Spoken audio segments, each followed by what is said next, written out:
नमस्कार दोस्तों, स्वागत है आप सभी का एक बार पुनः YouTube चैनल पर। मैं आपकी सेवा में पुनः हाजिर हूँ। दोस्तों, हम वर्तमान में संविधान का जो सबसे बड़ा भाग है 5 है, उसको हम पढ़ रहे हैं। मैं भाग 5 में सबसे पहले राष्ट्रपति महोदय पर 2 वीडियो YouTube पर अपलोड कर चुका हूँ। आज दोस्तों हम राष्ट्रपति महोदय पर महत्वपूर्ण चर्चा करने वाले हैं और आज हम राष्ट्रपति महोदय के जिस विषय पर मुख्यतः हमारा जो आज का प्रमुख प्रतिपाद्य विषय है, वो आज का हमारा प्रमुख प्रतिपाद्य विषय है राष्ट्रपति की विधायी शक्तियां। इस पे हम बहुत अच्छे से चर्चा करने वाले हैं, विशद रूप से चर्चा करने वाले हैं। दोस्तों, इन शक्तियों को समझने से पहले एक बार हम सरकार पे थोड़ा सा चर्चा करते हैं। आपको मैंने पहले बताया था कि हमारी जो सरकार होती है ये कितने अंगों के मिलने से बनी होती है भाई? 3 अंगों के मिलने से बनी होती है। पहला अंग कौन सा होता है? व्यवस्थापिका। दूसरा अंग कौन सा होता है? कार्यपालिका। और तीसरा अंग कौन सा होता है? न्यायपालिका। सरकार का जो चौथा अंग कहलाता है, फोर्थ स्टेट, चतुर्थ स्तंभ जो कहलाता है, वो हम प्रेस को कहते हैं। ठीक है, मुख्यतः 3 अंग हैं, व्यवस्थापिका, कार्यपालिका और न्यायपालिका। व्यवस्थापिका का काम है कानून बनाना। ठीक है, व्यवस्थापिका का काम होता है कानून बनाना और कार्यपालिका का काम है बने बनाए कानूनों को लागू करवाना, इम्प्लीमेंट। ठीक है, ये इनका काम है। अब यदि हम व्यवस्थापिका की बात करें तो देश में हमारे यहाँ पे जो व्यवस्थापिका में आती है वो क्या आती है? संसद आती है। एक सवाल जो मन में हर विद्यार्थी के आता है कि राष्ट्रपति महोदय व्यवस्थापिका के अंग हैं, कार्यपालिका के अंग है या न्यायपालिका के अंग है? ठीक है, एक सवाल आता है। तो देखिए, व्यवस्थापिका का काम होता है कानून बनाना और हमारे यहाँ पे केंद्रीय स्तर पर जो व्यवस्थापिका है उसको हम क्या कहते हैं? संसद। और मैं आपको ऑलरेडी बता चुका हूँ कि हमारे देश में जो संसद है वो कितने अंगों के मिलने से बनी होती है भाई? 3 अंगों से। ठीक है, पहला अंग कौन होता है? प्रेसिडेंट, जिसको हम राष्ट्रपति कहते हैं। दूसरा अंग कौन सा होता है? राज्यसभा। तीसरा अंग कौन सा होता है? लोकसभा। ये हम पहले चर्चा कर चुके हैं। ठीक है, मान लीजिए किसी विधेयक को लोकसभा ने पास कर दिया तो अब वो विधेयक कहाँ जाएगा? राज्यसभा।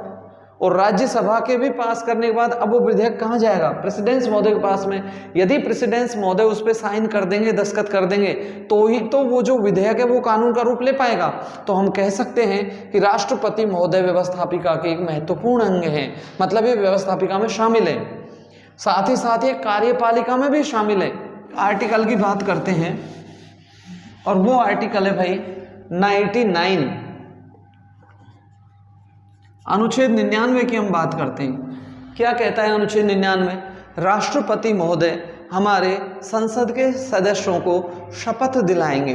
ठीक है, यानी कि जो हमारे एमपीज होते हैं इनको शपथ जो दिलाई जाती है वो कौन से आर्टिकल में दिलाई जाती है? किस वर्णन है उसका?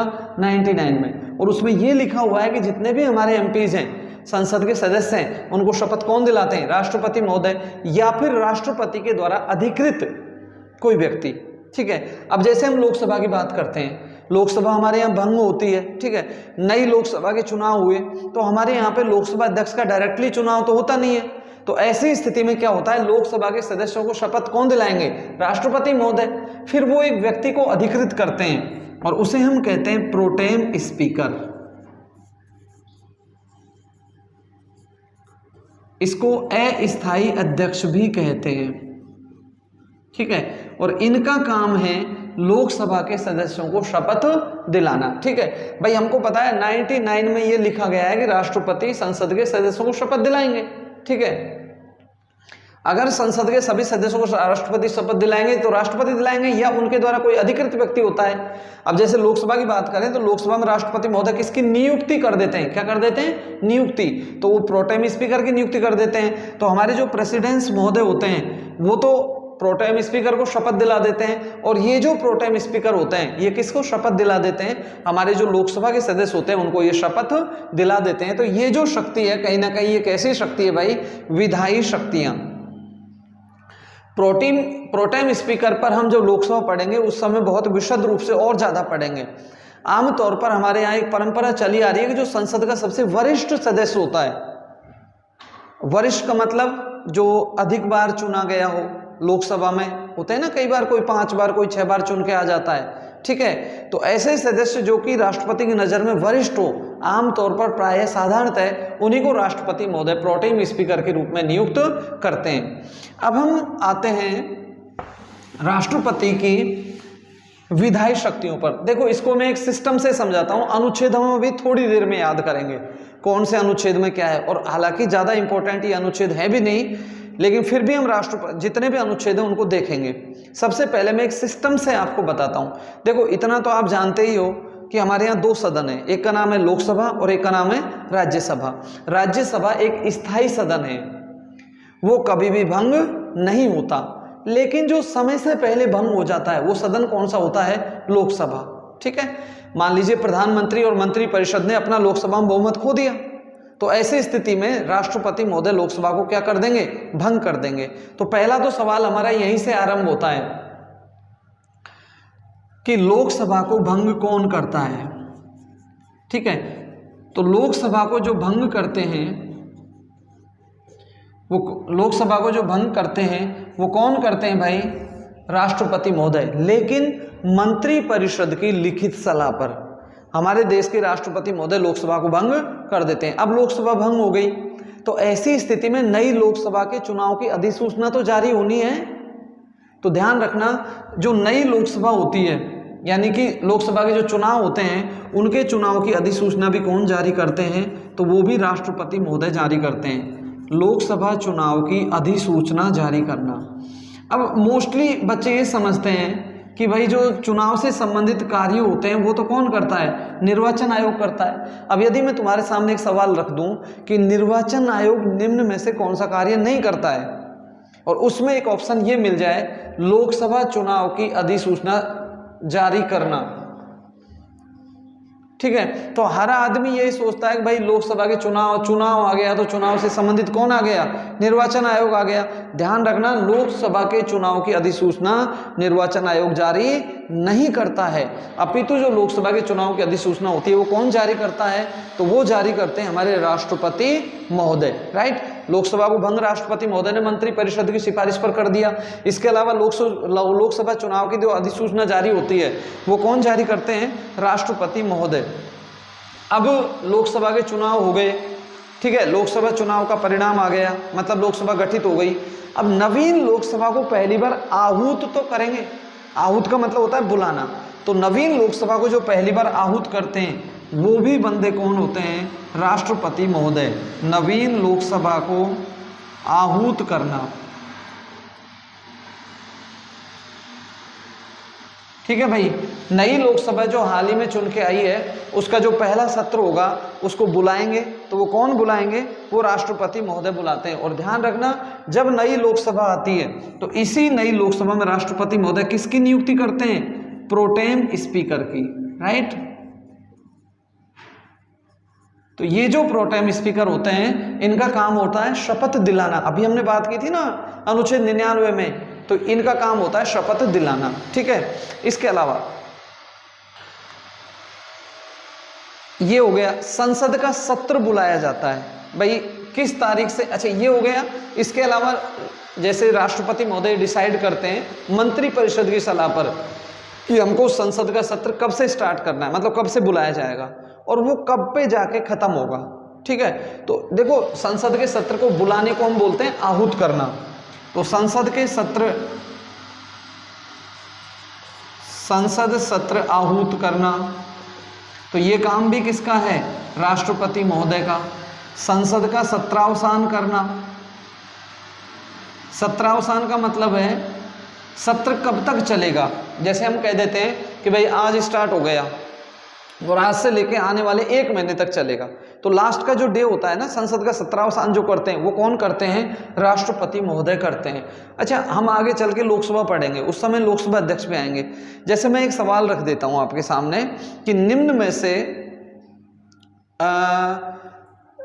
सही कथन कौन सा नहीं है, ऐसे करके आ जाए, और वो आपके सामने दे देता है कि राष्ट्रपति महोदय संसद की बैठकों को स्थगित कर सकते हैं। ध्यान रखना, ये बैठकों को स्थगित नहीं करते हैं। बैठकों का जो स्थगन होता है वो तो जो संबंधित सदन का चेयरपर्सन होता है वो संबंधित सदन का चेयरपर्सन संसद की बैठकों को स्थगित करते हैं। वो बैठकें जो दिन में मान लीजिए हमारी संसद में शोरगुल हुआ, सांसदों ने जैसे कोई विरोध दर्ज किया, तो उस पर संबंधित सदन का चेयरपर्सन जो अध्यक्ष होते हैं, सभापति होते हैं, वो कह देते हैं भाई 2 बजे तक स्थगित करते हैं या शाम को 5 बजे मिलते हैं। ठीक है, तो सत्र का जो अवसान होता है, सत्र का अवसान का मतलब होता है सत्र की लास्ट डेट, उसके बाद फिर सत्र का अवसान हो जाता है। ठीक है, तो ये ध्यान रखना, एक तो बैठकों को स्थगित काम करने का काम होता है संबंधित सदन का चेयरपर्सन, और ये बोल रहा है संसद का सत्रावसान, यानी कि संसद का जो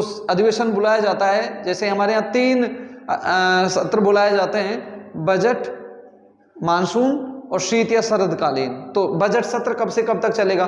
पहला दिन होगा, उसको हम बोलेंगे आहूत करना, और जो बजट सत्र का आखिरी दिन होगा जहां वो, तो उसको हम क्या बोलेंगे? सत्रावसान। तो ये ध्यान रखना, संसद का सत्रावसान और संसद की बैठकें, इन दोनों में अंतर है। अब हम इनको अनुच्छेदों के रूप में याद करते हैं। यदि हम अनुच्छेदों की बात करें तो हमारे सामने सबसे पहले 3 अनुच्छेद आते हैं, 85, 86 और 87।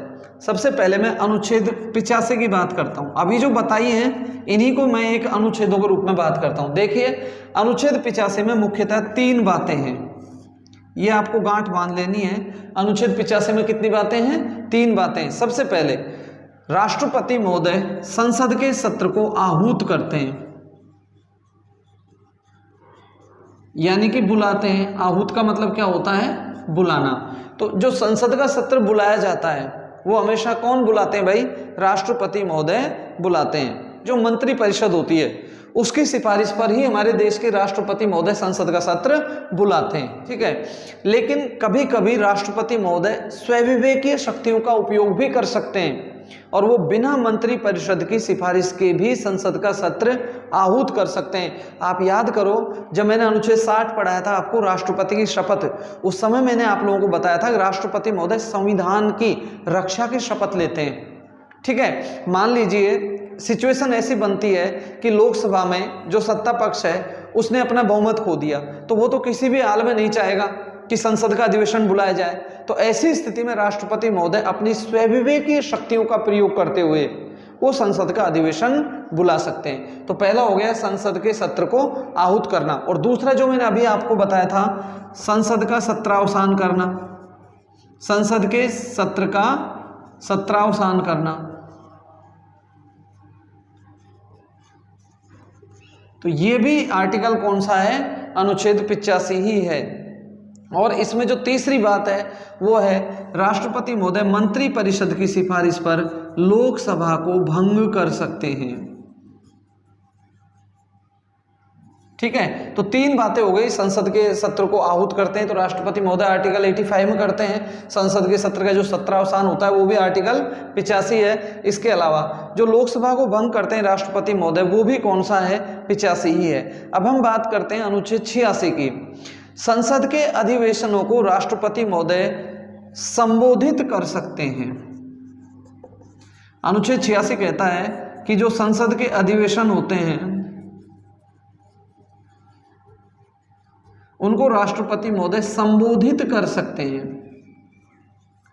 तो कई बार सवाल ऐसे आ जाता है, निम्न में से राष्ट्रपति के बारे में कौन सा कथन सही नहीं है? तो ध्यान रखना, राष्ट्रपति महोदय संसद के अधिवेशन होते हैं उनको वो क्या कर सकते हैं? संबोधित कर सकते हैं। साथ ही साथ वो संसद में अपना मैसेज भी भेज सकते हैं। मतलब राष्ट्रपति महोदय संसद को अपना क्या भेज सकते हैं? संदेश भेज सकते हैं। ये बात भी ध्यान रखना। ये जो आर्टिकल है, ये आर्टिकल कौन सा है? 86। अब हम बात करते हैं अनुच्छेद 87 की, 87। राष्ट्रपति संसद को विशेष रूप से संबोधित कर सकता है। क्या है अनुच्छेद 87 में? राष्ट्रपति महोदय संसद को विशेष रूप से संबोधित कर सकता है। विशेष, अब बात आती है ये विशेष रूप क्या है भाई? ठीक है, अगर हम विशेष रूप की बात करें तो देखिए यहां कुछ चीजें जो मैं ऊपर ले जाता हूं, यहां बताता हूं आपको। सबसे पहले यदि मैं बात करूं तो जो देखो हमारे यहाँ पे संसद के 2 सत्रों के बीच में 6 माह से अधिक अंतर नहीं होना चाहिए। मतलब वर्ष में कम से कम 2 अधिवेशन होने चाहिए, ये लिखा हुआ है। लेकिन हमारे यहाँ जो संसद के सत्र आयोजित होते हैं वो कितने होते हैं? 3 होते हैं आमतौर पर। पहले सत्र जो फरवरी मार्च में आता है उसको हम बजट सत्र कहते हैं, पहला वाला। दूसरा आता है मानसून कालीन और तीसरा आता है शीतकालीन या शरदकालीन। तो संविधान में ये लिखा हुआ है कि जब भी संसद का पहला सत्र बुलाया जाएगा, आप देखना फरवरी में जो हमारा बजट सत्र आता है उस समय राष्ट्रपति महोदय संसद को समवेत सदन संयुक्त रूप से उनको संबोधित करते हैं। तो इसमें ये लिखा है ना हमने, संसद को विशेष रूप से वो संबोधित करते हैं। तो जब भी प्रथम सत्र होता है, इसको मैं ऐसे लिख सकता हूं, वर्ष का प्रथम सत्र। और हम जानते हैं हमारे यहाँ पे 3 सत्र बुलाए जाते हैं, बजट, मानसून और शीतकालीन, ठीक है। तो उनमें से जो पहला सत्र है वो कौन सा है? बजट कालीन ही है। तो जो पहला सत्र होगा उसको राष्ट्रपति महोदय संबोधित करते हैं, पहली बात। अच्छा, और विशेष परिस्थितियों में क्या आता है? नवीन लोकसभा होती है। मैंने आपको बताया कि भाई लोकसभा भंग हो गई, उसके बाद चुनाव हो गए, नई लोकसभा का गठन हो गया, उसके बाद सभी सदस्यों ने शपथ भी ले ली। और शपथ लेने के बाद में जो नवीन लोकसभा होती है ना, उसको संबोधित करने भी कौन आते हैं? राष्ट्रपति महोदय आते हैं। तो ये दूसरी पोजीशन है, नवीन लोकसभा को संबोधित करना। तो ये जो बातें दे रखी हैं ये कौन से अनुच्छेद में दे रखी है भाई? ये आर्टिकल 87 है। अब एक बात पे हम थोड़ा सा देख लेते हैं। आपने देखा होगा जब बजट सत्र पर राष्ट्रपति महोदय आते हैं, वो अपना भाषण देते हैं, उसको हम अभिभाषण कहते हैं, ठीक है।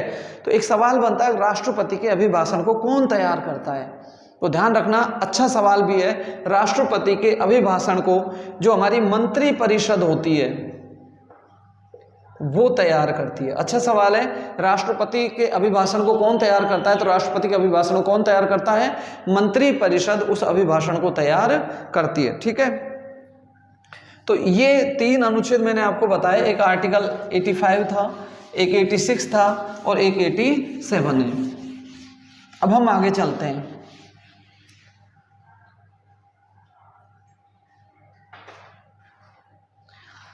अब हम विधायी शक्तियों में ही एक चीज और पढ़ने वाले हैं, संयुक्त अधिवेशन।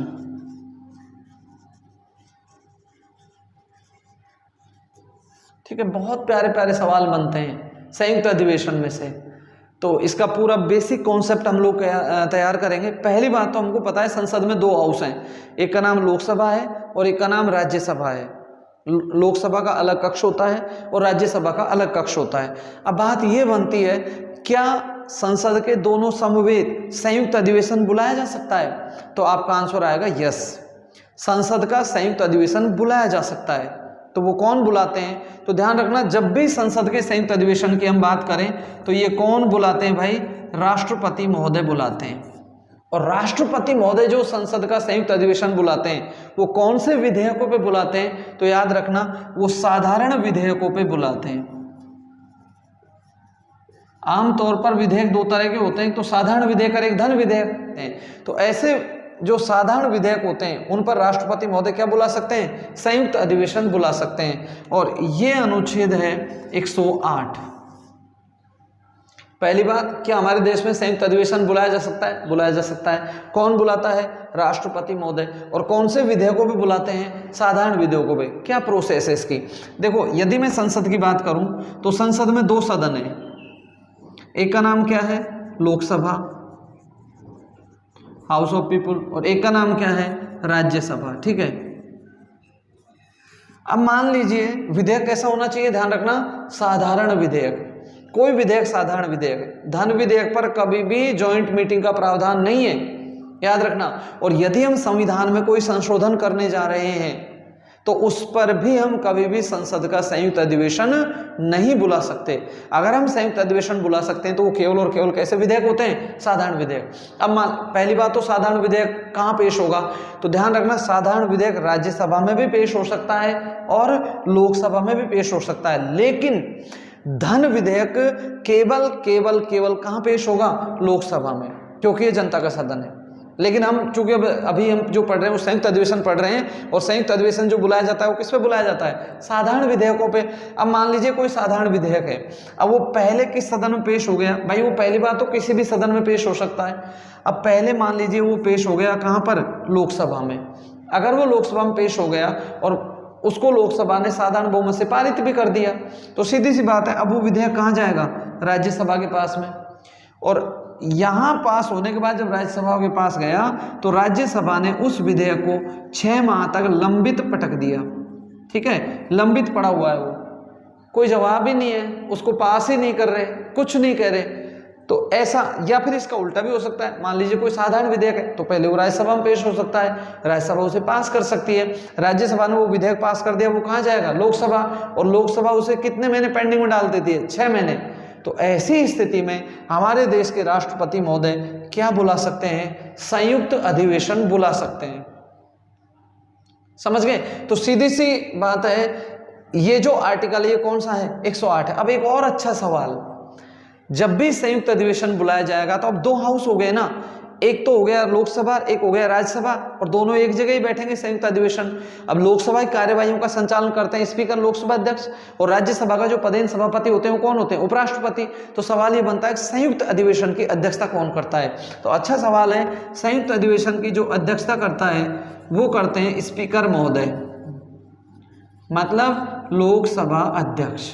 ये अच्छा सवाल है। अगर हम विगत वर्षों के प्रश्न पत्रों का अवलोकन करें तो ये सवाल कहीं ना कहीं निकल के आते हैं। पहली बात तो संयुक्त अधिवेशन बुलाता कौन है? तो वो कौन बुलाता है? राष्ट्रपति महोदय। ठीक है, कौन से विधेयकों पे बुलाते हैं? साधारण विधेयकों पे। और उस जब संयुक्त अधिवेशन को बुलाया जाएगा उसकी अध्यक्षता कौन करेगा? लोकसभा अध्यक्ष उसकी अध्यक्षता करेंगे। ठीक है, क्लियर हो गया होगा। अगर दोनों सदनों के बीच में गतिरोध उत्पन्न हो जाता है, एक सदन पास कर देता है, वो साधारण विधेयक होता है, तो ऐसी स्थिति में फिर हमें ध्यान रखना है उसका संयुक्त अधिवेशन बुलाया जाता है और वो राष्ट्रपति महोदय बुलाते हैं। अब सवाल ये बनता है कि हमारे देश में अब तक कितनी बार संयुक्त अधिवेशन बुलाए जा चुके हैं?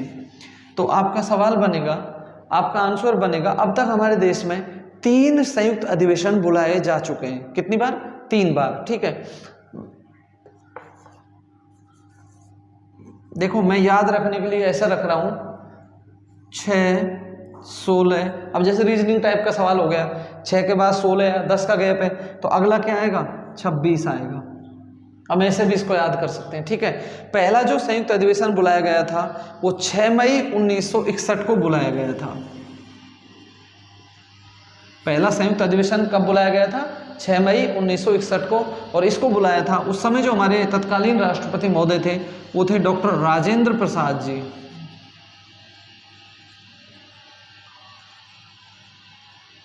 ठीक है, तो आपसे कोई पूछा अब तक संसद के संयुक्त अधिवेशन कितनी बार बुलाए गए? 3 बार। पहली बार कब बुलाया गया? 6 मई 1961 को। और इस समय हमारे राष्ट्रपति महोदय कौन थे? डॉक्टर राजेंद्र प्रसाद। और ये किस विषय पर बुलाया गया था? तो ये हमने दहेज निरोधक, दहेज निरोधक विधेयक आया था, दहेज निरोधक विधेयक पर ही हमने बुलाया गया था। अब इसको याद रखने का एक तरीका है, देखो मैंने आपको बताया 6, 16, 26 याद रह जाएगा ईजीवे में। पहला 6 तारीख को आया, दूसरा 16 तारीख को आया, अभी महीने और सन की बात करेंगे, तीसरा 26 का आया। अब मैं इसको दूसरे इनके विषय की यदि हम बात करें, देखो इसको हम ऐसे याद कर सकते हैं, दहेज। देखिए मेरा कोई उद्देश्य नहीं है, केवल आप लोगों के याद हो जाए, एक लिंक बन जाए, इसलिए मैं ये बता रहा हूँ। जैसे हम हमारी बहन बेटियों की शादी करते हैं, विवाह करते हैं, तो हम क्या देते हैं भाई? दहेज। ठीक है, दहेज शुरुआत में एक सांकेतिक था जिसने आज एक भयानक राक्षस का विकराल रूप ले लिया। हम देखते हैं कितने परिवार जो होते हैं उस दहेज के बर्बाद हो जाते हैं। तो दहेज के, मैं बोल रहा हूँ केवल याद रखने के लिए, हमको ना दहेज लेना चाहिए ना ही दहेज हमको देना चाहिए। ठीक है, ये याद रखना। अरे सामने वाले ने जो अपनी बच्ची दे दी, जिगर का टुकड़ा दे दिया, ठीक है, कन्यादान कर दिया, तो उससे बड़ा हमारे लिए क्या हो सकता है? लेकिन अभी भी विडंबना यह है कि समाज में ऐसे कुछ भूखे राक्षस होते हैं धन के कि उनको दहेज चाहिए ही चाहिए। ठीक है, वो ये नहीं देखते कि बच्ची को भी, वो कहते हैं कि हमने हमारे बच्चे को पढ़ाया, अरे सामने वाले ने भी तो अपनी बच्ची को पढ़ाया है। ठीक है, और भाई हम ये समझ सकते हैं जिसने अपने जिगर का टुकड़ा दे दिया तो सब वो और उससे ज़्यादा क्या दे सकता है? तो अगर मैं दहेज दूंगा तो दहेज के लिए मुझे कहाँ जाना पड़ेगा पैसे लेने के लिए? बैंक में, है ना। हम इसको ऐसे याद कर सकते हैं। फिर भी कतिपय लोग ऐसे होते हैं दहेज के लोभी, जो हमारी बहन बेटियों को परेशान करते हैं, फिर उन पर केस होते हैं, फिर वो पुलिस में जाते हैं, फिर उनके पड़ते हैं सोटा। सोटा मतलब पोटा। इसको हम एक लिंक बना के याद रख सकते हैं। दहेज देने के लिए हम पैसे लेने कहाँ जाते हैं? बैंक में। और दहेज के लोभियों का पेट नहीं भरता है, फिर उनको हमारा कानून सबक सिखाता है और उनके पढ़ते हैं फिर सोटा। सोटा मतलब पोटा। अर्थात पहला जो संयुक्त अधिवेशन आया वो किस विषय को लेकर आया? दहेज को लेकर। दूसरा संयुक्त अधिवेशन किस विषय को लेकर आया? बैंक को लेकर के। और तीसरा संयुक्त अधिवेशन किस विषय को लेकर आया? पोटा। अभी हम बात करेंगे इन तीनों की। तो पहले हमने ये जाना कि 6 मई 1961 को पहली बार हमारे यहाँ संयुक्त अधिवेशन बुलाया गया। किसने? उस समय राष्ट्रपति कौन थे? डॉक्टर राजेंद्र प्रसाद जी। और वो किस विषय पर आया था भाई? दहेज निरोधक विधेयक, ये पेश हुआ था। दूसरा जो आया था वो आया था 16 मई 1978 को। और इस समय हमारे राष्ट्रपति थे नीलम संजीव रेड्डी। बहुत प्यारे प्यारे सवाल बनते हैं राष्ट्रपति महोदय में। आपको पता है भारत के सबसे कम आयु के राष्ट्रपति कौन है? तो वो कौन है? नीलम संजीव रेड्डी। बताइए उस राष्ट्रपति का नाम जो राष्ट्रपति का चुनाव जीतने से पहले एक बार हार भी चुके थे। वीवी गिरी जी ने इनको हरा दिया था 1969 में। तो वो बंदा भी कौन था? नीलम संजीव रेड्डी। अगर मैं कहता हूं कि बताइए भारत के उस राष्ट्रपति का नाम जो निर्विरोध निर्वाचित हुए, एकमात्र राष्ट्रपति जो निर्विरोध निर्वाचित हुए, वो भी कौन है? नीलम संजीव रेड्डी। उस राष्ट्रपति का नाम बताइए जो राष्ट्रपति बनने से पहले 2 बार लोकसभा के अध्यक्ष भी रह चुके थे। तो वो बंदा कौन था? नीलम संजीव रेड्डी। तो दोबारा से जो हमारे यहाँ पे जो संयुक्त अधिवेशन बुलाया गया वो 16 मई 1978 को आया। देखो यहाँ 6 मई है या 16 मई है, ठीक है। सन याद रखना है हमको, इतना तो करना ही पड़ेगा। और ये जो बुलाया था ये किसने बुलाया था? नीलम संजीव रेड्डी जी ने। और इन्होंने बुलाया था बैंकिंग सेवा आयोग हेतु, ठीक है। बैंकिंग का एक विधेयक आया था, उससे संबंधित के लिए ये बुलाया गया था। तीसरा जो संयुक्त अधिवेशन बुलाया गया वो बुलाया गया था हमारे महामहिम राष्ट्रपति श्रीमान KR नारायणन जी द्वारा, ठीक है। और KR नारायणन जी ने जिस विधेयक को लेकर बुलाया था वो विधेयक कौन सा था? पोटा, ठीक है। यदि हम पोटा की बात करें तो the prevention of terrorism act, ये आतंकवाद से संबंधित निरोधक एक कानून था ये जो पोटा, तो इसको तीसरी बार बुलाया गया। तो ये हमको याद रखने हैं। अब तक हमारे देश में संयुक्त अधिवेशन 3 बुलाए गए। क्लियर हो गया होगा कॉन्सेप्ट? क्या भारत में संयुक्त अधिवेशन दोनों सदनों का बुलाया जा सकता है? हाँ। कौन बुलाते हैं? राष्ट्रपति। किस अनुच्छेद में बुलाते हैं? 108, ठीक है। कौन से विधेयकों पे बुलाते हैं? साधारण विधेयकों पे।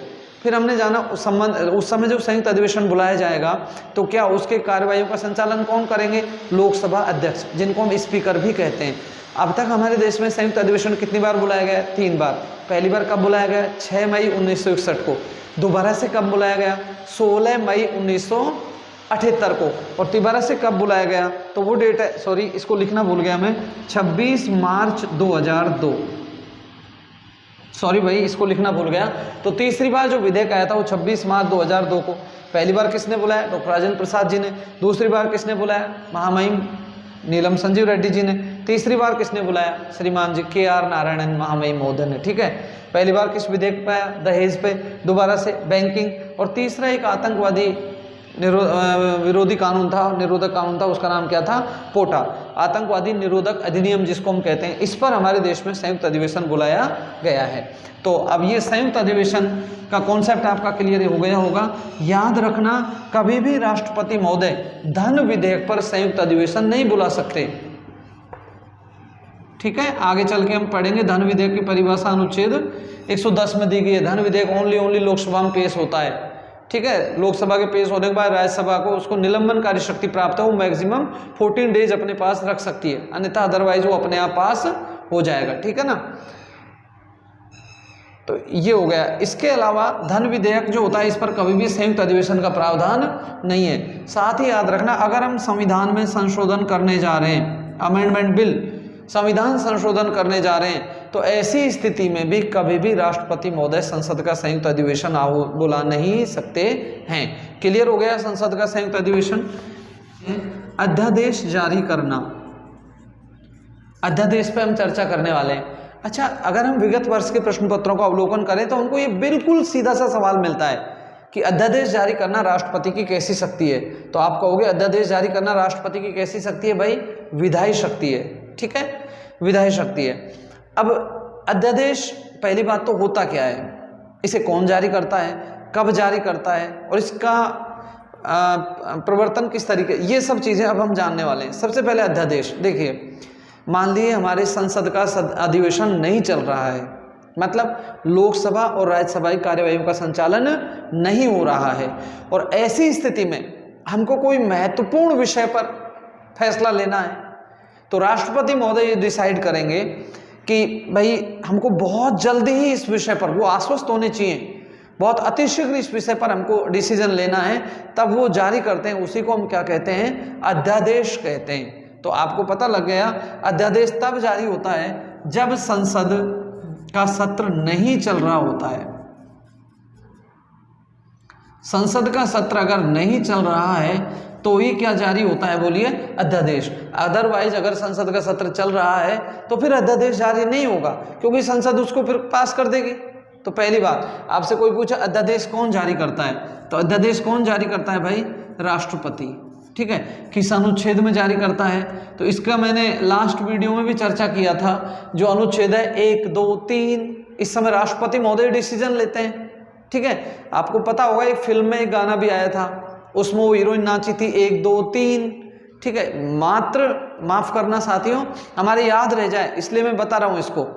तो आपसे कोई पूछे राष्ट्रपति महोदय किस अनुच्छेद में, इस समय राष्ट्रपति महोदय ही होते हैं, क्योंकि भाई इस समय संसद का सत्र तो चल नहीं रहा है, तो ऐसी स्थिति में उन्हीं को डिसीजन लेना है। तो राष्ट्रपति महोदय जो जारी करते हैं उसको हम क्या बोलते हैं? अध्यादेश। और वो किस अनुच्छेद में जारी करते हैं? 1, 2, 3, बोले तो 123। ठीक है, ऐसा ही कुछ राज्यपाल से संबंधित प्रावधान भी है। ये जितने भी मैं आपको प्रावधान बता रहा हूँ वो सेम राज्यों में राज्यपाल उसका निर्वहन करते हैं उन कृत्यों का। ठीक है, तो अध्यादेश जारी करना राष्ट्रपति कैसी शक्ति है? विधायी शक्ति। किस अनुच्छेद में जारी करते हैं? 123 में। कब जारी करते हैं? जब संसद का अधिवेशन नहीं चल रहा होता है। अच्छा, इसको ऐसे भी बोल सकता है, विश्रांति काल, यानी कि जब संसद का अधिवेशन नहीं चल रहा है उसको हम क्या बोलेंगे? विश्रांति काल। मान लीजिए कोई अध्यादेश जारी हुआ जैसे 10 मई 2022 को, संसद का अधिवेशन चल ही नहीं रहा है, ऐसी स्थिति में अध्यादेश कब जारी हो गया? 10 मई 2022 को। अब इसके बाद जब भी संसद का सत्र बुलाया जाएगा, मान लीजिए कल्पना करो संसद का सत्र जो बुलाया जाता है, कल्पना करो, अपन इमेजिनेशन कर लेते हैं, वो 20 जुलाई से बुलाया जाता है, 20 जुलाई 2022 को। ठीक है, 10 मई को अध्यादेश जारी हो गया, संसद का जो अगला सत्र जारी बुलाया गया वो कब से बुलाया गया है? 20 जुलाई से। तो इस 20 जुलाई से, इसका पहला दिन 20 जुलाई होगा, यहाँ से लेकर के और इसको 6 सप्ताह में हमारी संसद को पास करना होगा। एक बार पुनः सुनो, इसको समझना है क्योंकि यहाँ बच्चे मोस्टली गलती करते हैं। भाई आज जैसे 10 मई को अध्यादेश जारी हो गया, ठीक है, 10 मई के अध्यादेश से ये 6 सप्ताह नहीं है, कभी आप यही से काउंट कर लो। 10 मई के बाद जब भी संसद का अधिवेशन बुलाया जाएगा, अब मान लीजिए अधिवेशन कब बुलाया गया? 20 जुलाई को बुलाया गया 2022 को, तो इस 20 जुलाई को पहला दिन होगा। यहाँ टोटल 6 सप्ताह का मतलब कितने दिन हो गए? 42 दिन। यानी कि 20 जुलाई से लेकर के 6 सप्ताह के भीतर भीतर 42 दिन के अंदर अंदर वो विधेयक क्या होना चाहिए? पास होना चाहिए। अगर वो अध्यादेश उसको पास नहीं किया तो फिर वो अध्यादेश समाप्त हो जाएगा। ये ध्यान रखना। क्लियर हो गया? अध्यादेश जारी कौन करता है? राष्ट्रपति। किस अनुच्छेद में जारी करता है? 123 में। अध्यादेश जारी करना कैसी शक्ति है? विधायी शक्ति है। अध्यादेश तब जारी होते हैं जो संसद का अधिवेशन नहीं चल रहा होता है। अध्यादेश का वही प्रभाव होता है जो संसद के द्वारा पारित कानून का होता है। राष्ट्रपति अध्यादेश तब मान लो आज जारी कर दिया, और इसके बाद जब भी संसद का अधिवेशन बुलाया जाएगा, चाहे वो 1 महीने में बुलाया जाए, चाहे वो 2 महीने में बुलाया जाए, चाहे 3 महीने में बुलाया जाए, चाहे 4 महीने में बुलाया जाए, तो जिस दिन से वो बुलाया जाएगा उस दिन से 42 दिन के अंदर अंदर, मतलब जिस दिन अधिवेशन बुलाया जाएगा उसके 6 सप्ताह में उसको पारित करना ही करना होगा। अदरवाइज वो पारित नहीं होता है तो फिर वो अध्यादेश वहीं समाप्त हो जाता है। ठीक है, ये ध्यान रखना। अच्छा, कई किताबों में जैसे हमने ये पढ़ा है कि किसी भी अध्यादेश कि जो मैक्सिमम समय सीमा हो सकती है वो 6 महीने और 6 सप्ताह हो सकती है। क्योंकि हम जानते हैं हमारे देश में 2 अधिवेशनों के बीच में कितने माह से अधिक अंतर नहीं होना चाहिए, 6। अध्यादेश क्या वाद योग्य होते हैं, ध्यान रखना, अध्यादेश वाद योग्य होते हैं, ये सुप्रीम कोर्ट में जा सकते हैं। और सुप्रीम कोर्ट अनुच्छेद 137 जो न्यायिक पुनर्विलोकन, जुडिशली रिव्यू, न्यायिक पुनर्विलोकन के तहत इनका परीक्षण कर भी सकते हैं, और हो सकता है सुप्रीम कोर्ट उसको अवैध भी घोषित कर दे, ठीक है, क्योंकि संविधान का संरक्षक, अभिभावक जो होते हैं वो कौन होते हैं, सुप्रीम कोर्ट ही होते हैं। इसके अलावा अच्छा, मैं इसको अस्थायी कानून कह सकता हूं ना, मान लो 6 सप्ताह में ये पास नहीं हुआ, जब भी अधिवेशन स्टार्ट हुआ तो फिर ये प्रस्ताव गिर जाएगा।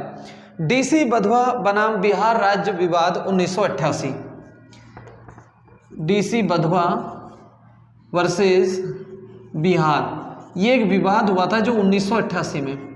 इसमें सुप्रीम कोर्ट ने अध्यादेश से संबंधित एक महत्वपूर्ण डिसीजन दिया था। हुआ क्या था, बार बार अध्यादेश जारी किया जा रहा था सरकार के द्वारा, ठीक है, बिहार सरकार के द्वारा। जैसे अध्यादेश की समय सीमा लास्ट होने को हो तो पुनः अध्यादेश जारी हो जाए, फिर पुनः अध्यादेश जारी हो जाए।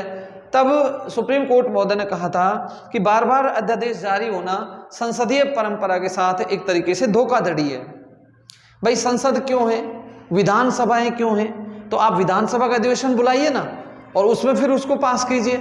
वो तो अपरिहार्य स्थितियों में, जो कई बार राष्ट्रपति महोदय को ऐसी तुरंत आवश्यकता हो जाती है कि इस पर अभी हमको तुरंत कानून बनाना है, उस विषय पर जो हम कोई जारी करते हैं उसको हम अध्यादेश कहते हैं। तो ये अध्यादेश से संबंधित प्रावधान है, मैं उम्मीद करता हूं आपके अच्छे से समझ में आ गया होगा।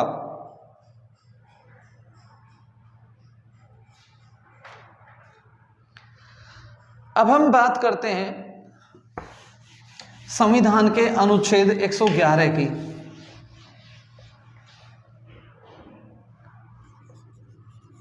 अनुच्छेद 111 क्या है भाई, ने भी पास कर दिया और राज्यसभा ने भी पास कर दिया।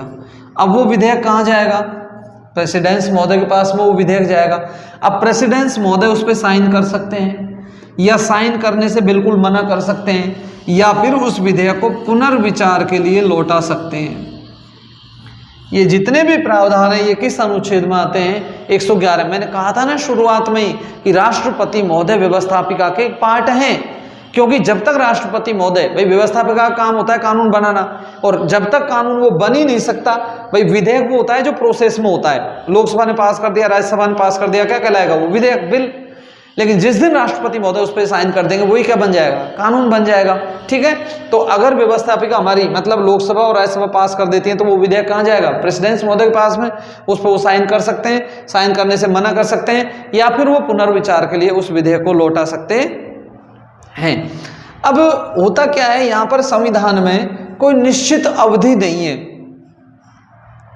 साधारण विधेयकों की यदि हम बात करें, संविधान संशोधन, तो इनकी कोई निश्चित अवधि नहीं है, राष्ट्रपति महोदय कितने दिन में साइन करेंगे, ठीक है।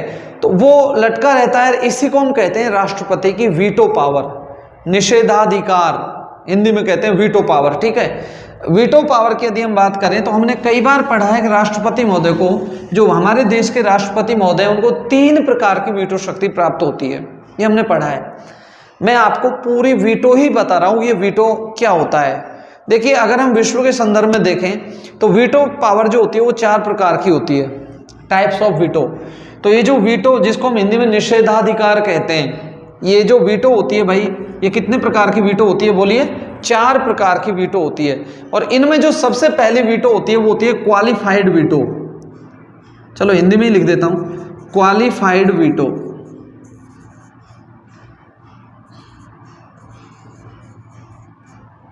मैं आपको वीटो शक्ति पढ़ा रहा हूं, और हम जानते हैं वीटो शक्ति कितने प्रकार की होती है, 4 प्रकार की। और उनमें से पहली कौन सी होती है, क्वालिफाइड को हिंदी में कहते हैं विशेषत निषेधाधिकार। क्या होता है इसमें, विशेषत जो निषेधाधिकार होता है, विशेषित कह लो या विशेष, इसमें क्या होता है, मान लीजिए हमारी संसद ने कोई विधेयक पास कर दिया, अब वो जो बिल होता है वो कहाँ जाएगा भाई, प्रेसिडेंट महोदय के पास में, और प्रेसिडेंट महोदय उसमें बिल्कुल साइन करने से मना कर देते हैं कि मैं साइन नहीं करूँगा। तो ऐसी जो वीटो होती है उसको हम क्या कहते हैं, क्वालिफाइड वीटो कहते हैं। मैं भारत के संदर्भ में भी बात नहीं कर रहा, मैं आपको टाइप्स ऑफ वीटो बता रहा हूँ। कि वीटो कितने प्रकार की होती है। उनमें से जो पहली वीटो होती है वो कौन सी होती है? क्वालिफाइड। यहाँ पे इंग्लिश के वर्ड ही विशेषता याद रखना, ये हो सकता है हिंदी के कोई दूसरा भी वर्ड मिल जाए विशेषित। तो क्वालिफाइड वीटो में क्या होता है, सबसे पहले संसद ने उसको पास कर दिया, मतलब लोकसभा राज्यसभा ने दोनों ने, जैसे अपन देश में है इसको अपन कह सकते हैं, दोनों ने पास कर दिया। वो बिल कहाँ जाएगा? प्रेसिडेंस महोदय के पास में, और प्रेसिडेंस महोदय साइन करने से स्पष्टतः मना कर देगा, नहीं कर रहा मैं साइन।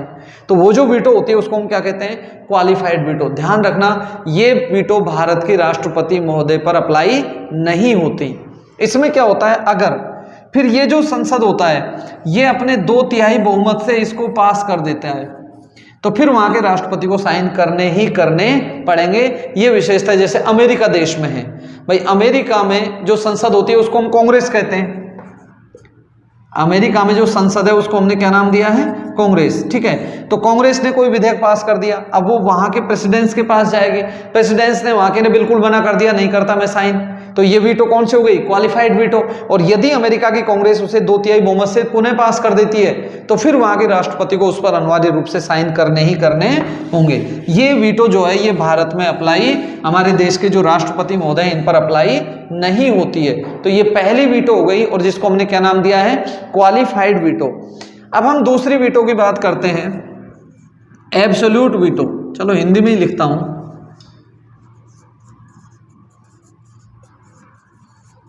Absolute veto. अब 4 बताई थी मैंने, एक भारत में लागू नहीं है राष्ट्रपति महोदय पे, तो बाकी की 3 तो आनी आनी है। एब्सोल्यूट वीटो को हम आत्यंतिक वीटो कहते हैं हिंदी में, आत्यंतिक वीटो। पहली वीटो क्वालिफाइड वीटो हो गई, दूसरी वीटो जो हम पढ़ रहे हैं वो कौन सी है? एब्सोल्यूट वीटो, जिसको हम आत्यंतिक वीटो कहते हैं। मान लीजिए, अच्छा इतना तो हम जानते हैं लोकसभा भंग होती है, राज्यसभा कभी भी भंग नहीं होती है। मान लीजिए, जैसे मैं पिछला उदाहरण लेता हूं, जनवरी 2014 में जो पुरानी वाली लोकसभा थी, जनवरी 2014 में मैंने उदाहरण लिया है, उसके थ्रू आपको इसको एब्सोल्यूट वीटो को समझाने की चेष्टा कर रहा हूं। जनवरी 2014 में कोई विधेयक हमारी लोकसभा और राज्यसभा दोनों ने पास कर दिया। कब पास कर दिया? जनवरी 2014 में। अब ये विधेयक पास हो गया तो ये किस महोदय के पास जाएगा? राष्ट्रपति महोदय के पास में। और राष्ट्रपति महोदय ने इस विधेयक पर कोई डिसीजन नहीं लिया। मैंने पहले ही बताया था कोई अवधि निश्चित नहीं है, तभी तो वीटो हो गया। राष्ट्रपति महोदय ने, भाई जनवरी 2014 में कोई विधेयक पास हो गया, अब वो राष्ट्रपति के पास गया, राष्ट्रपति ने अपने पास रख लिया, इस दौरान लोकसभा भंग हो गई। आपको पता है 2014 में लोकसभा के चुनाव भी हुए थे, ठीक है, इस दौरान लोकसभा भंग हो गई, लोकसभा भंग हो गई, नई लोकसभा के चुनाव हुए, ये विधेयक अभी अधर झोल में पड़ा हुआ है। नई लोकसभा में सरकार ही बदल गई। 2014 से पहले किसी की, 2014 में आपने देखा चुनावों से पहले किसी और दल की सरकार थी, बाद में किसी और दल की सरकार हो गई। अब मान लो सरकार बदल गई, तो सरकार के बदलने पर अब नई सरकार ने राष्ट्रपति महोदय से रिक्वेस्ट किया, महोदय ये जो विधेयक पहले पास हुआ था आप इस पर साइन मत कीजिए। और ऐसी स्थिति में राष्ट्रपति महोदय उस विधेयक पर साइन करने से बिल्कुल मना कर देता है। उस वीटो को हम क्या कहते हैं भाई? Absolute veto. समझ आ गई होगी। तो 4 प्रकार की वीटो होती है। पहली वीटो मैंने जो आपको बताई थी वो कौन सी थी? Qualified veto. दूसरी वीटो जो मैंने आपको बताई वो कौन सी है? Absolute veto. क्वालिफाइड वीटो हमारे देश के राष्ट्रपति महोदय पर अप्लाई नहीं होती है, वो उसका प्रयोग नहीं करते हैं, लेकिन एब्सोल्यूट वीटो, आत्यंतिक वीटो का प्रयोग करते हैं। और उदाहरण के जरिए मैंने आपको इसको समझाने की चेष्टा की। तीसरी वीटो होती है सस्पेंसिव वीटो।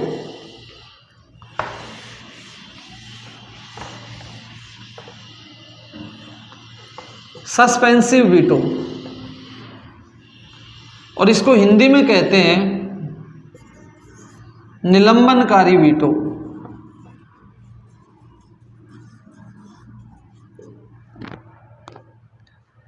सस्पेंसिव वीटो को हम क्या कहते हैं? निलंबनकारी वीटो। इसमें क्या होता है? लोकसभा ने पास कर दिया, राज्यसभा ने पास कर दिया, ठीक है, और वो बिल जो होता है वो फिर कहाँ जाएगा भाई? राष्ट्रपति महोदय के पास में। और राष्ट्रपति ने कहा कि हो सकता है आपने जल्दीबाजी में डिसीजन लिया हो, और राष्ट्रपति महोदय उस विधेयक को पुनर्विचार के लिए भेज देते हैं कि आप एक बार पुनः देखिए, ठीक है, एक बार दोबारा से समझो। लोकसभा राज्यसभा ने किसी विधेयक को पास कर दिया, अब वो विधेयक राष्ट्रपति महोदय के पास गया, और राष्ट्रपति महोदय ने उस विधेयक को पुनर्विचार के लिए हमारी लोकसभा और राज्यसभा को भेज दिया। तो ऐसी वीटो को जो हमने नाम दिया है वो क्या नाम दिया है? सस्पेंसिव वीटो, निलंबनकारी वीटो इसको हमने नाम दिया है। अगर राष्ट्रपति महोदय इसको पुनर्विचार के लिए भेजते हैं और संसद मतलब लोकसभा और राज्यसभा उस विधेयक को उसी रूप में पारित कर देते हैं जैसे उन्होंने पहले पास किया था, और फिर वो दोबारा से पास होकर राष्ट्रपति महोदय के पास आती है, तो फिर राष्ट्रपति महोदय को अनिवार्य रूप से साइन करने ही करने होंगे।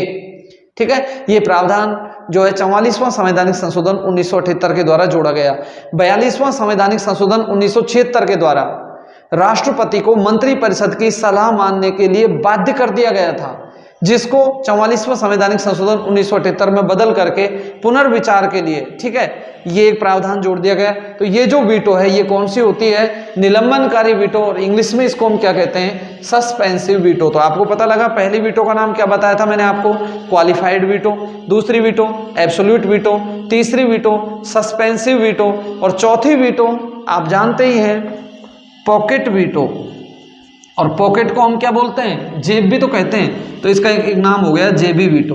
इसमें क्या होता है? राष्ट्रपति महोदय ना तो हाँ कहता है ना कहता है, चुपचाप कुछ भी नहीं कहते वो, और वो उस विधेयक को डाल देते हैं। इसका प्रयोग भारत में केवल एक बार हुआ है। डॉक्टर ज्ञानी जैल सिंह ने, जो हमारे डॉक्टर ज्ञानी जैल सिंह महोदय थे, उन्होंने एकमात्र बार इसका प्रयोग किया है, ज्ञानी जैल सिंह जी, और ये प्रयोग हुआ था 1986 में। विधेयक था भारतीय डाकघर अधिनियम, भारतीय डाकघर अधिनियम संशोधित 1986। ठीक है, इसमें इसका प्रयोग हुआ था, और ये जेबी वीटो में आ गया क्योंकि इस पर आज तक कोई डिसीजन लिया ही नहीं गया है। तो एक प्रकार की वीटो थी जो आपके अच्छे समझ में आ गई होगी। पहली वीटो क्वालिफाइड वीटो, दूसरी एब्सोल्यूट वीटो, तीसरी सस्पेंसिव वीटो, और चौथी जो वीटो है वो कौन सी है? Pocket veto. अब हम बात करते हैं, ये जो सारी शक्तियां मैंने आपको बताई, ये सारी शक्तियां कैसी हैं भाई? विधायी शक्तियां हैं। ठीक है, अब मैं आपको एक मनोनयन से संबंधित शक्ति और बताता हूं। मनोनयन की शक्ति, देखो राष्ट्रपति महोदय राज्यसभा में 12 व्यक्तियों को नॉमिनेट करते हैं। कितने व्यक्तियों को मनोनीत करते हैं? 12 व्यक्तियों को। और ये जो अनुच्छेद है, ये अनुच्छेद कौन सा है भाई? 80। अनुच्छेद 80 के तहत राज्यसभा में 12 व्यक्तियों को, जो हमारे देश के राष्ट्रपति महोदय होते हैं, वो मनोनीत करते हैं। ये व्यवस्था हमने आयरलैंड से ली है। साहित्य, कला, विज्ञान, समाज सेवा इत्यादि जो क्षेत्र होते हैं, इनमें जो अपने अपने क्षेत्र के धुरंधर होते हैं, ठीक है, उन व्यक्तियों को, ऐसे 12 व्यक्तियों को हमारे देश के राष्ट्रपति महोदय नॉमिनेट करते हैं, मनोनीत करते हैं। और वो सदन कौन सा होता है? राज्यसभा।